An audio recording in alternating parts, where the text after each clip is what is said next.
Come and get me!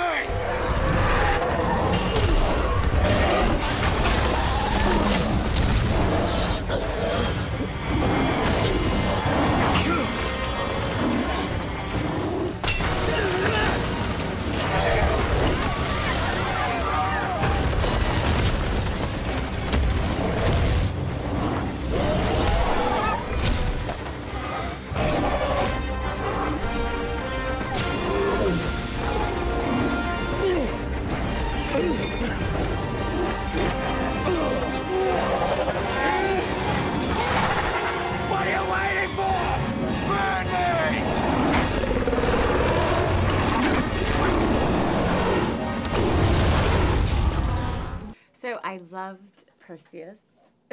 Well, hello. No, I did because, you know, you have this guy he's a hero doing all these heroic things, but he's kind of flawed and a little insecure. He's rusty. If he could really make it. And so that made me, like, fight for him, Yeah, you know, good. Yeah, as an audience member. Good. That's the thing. I was kind of a bit over seeing heroes who had rippling six-packs and everything was too easy to conquer. Superheroes kind of thing. Yeah. I mean, even in the first one, I was a bit like that, a bit of a bald wrecking ball with an attitude. And this one, I like that fallible aspect. Yeah. It made us root for him. Yeah. Tell us about kind of his core essence and how he was different this time than in the first one.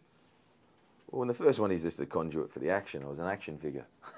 That's how I personally thought it was. I don't think it was no real character. It was just shaved my head and put me in motion.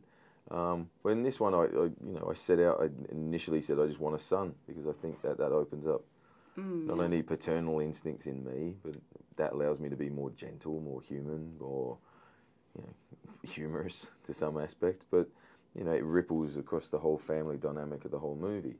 And then I don't know. I wanted him to be out of whack. I wanted him not to be as tough as he used to be. He hasn't ridden a horse in 10 years. It's going to give him piles. Things like that. He's stretching up more. And I think that was just maybe me being a bit lazy, but, Samuel didn't want to work out that day. But I don't know. I just also think it's like heroes I grew up watching, like John McClane in Die Hard, and Mel in Mad Max and Mel in Lethal Weapon. They got hurt, and we could feel it as an audience. Yeah. When you're shooting a fantasy film like this, or like Avatar, and you're doing most of the work in front of a green screen, and you don't have the props or the physical environment around you as an actor. You make the props. You do get the props. I demand them. Yeah. If I'm fighting something like a chimera, I'll have guys there to hold the chain and yell at me, like growl. They have the weirder job because they're the ones that you don't see. So they're in a green lycra suit going, "Rah!" at you, and I'm trying not to laugh back. And so it isn't just nothing. There's always something. Even if it's a cyclops, I'll make sure that they put something up there so I can see something. Stay down! Stay down! 9, 10, 11.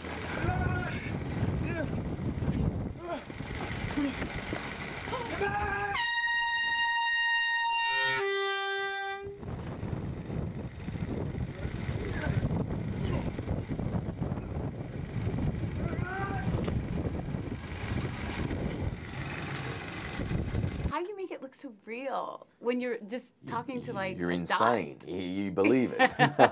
You believe it for that period of time, and you detail it. Yeah, you get the guys in, as I said, to hold a head, and I work with Jonathan and the visual effects crew. It used to be that they were over there, and I learned from Avatar, let's work together and detail the whole scene. It isn't just about how tall the monster is. It's what sound does he make?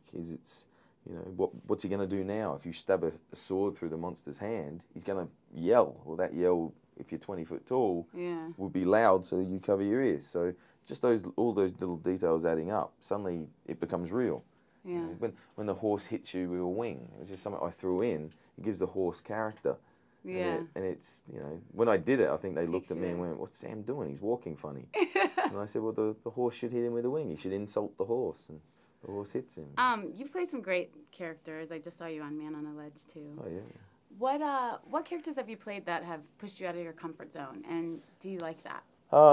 It's something you're getting stronger to do. Like I had a whole career in Australia before I came to America.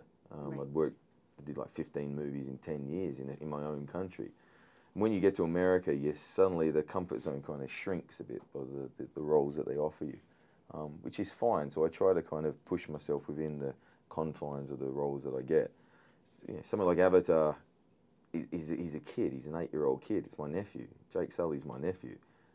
So it's not me. You know, Perseus isn't me. Perseus is the guy I wish I was. The brave guy that will fight anything for his, you know, for his family and take on any kind of any peril.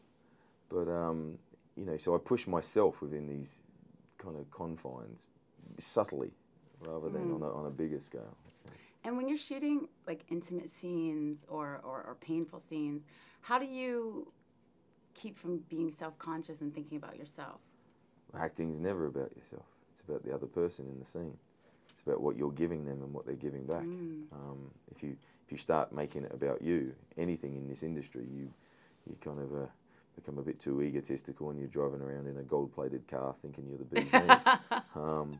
So anything from the scene to the way you act in this industry is always about the other person. Great. Well, thank you very much. We really enjoyed the film. All right.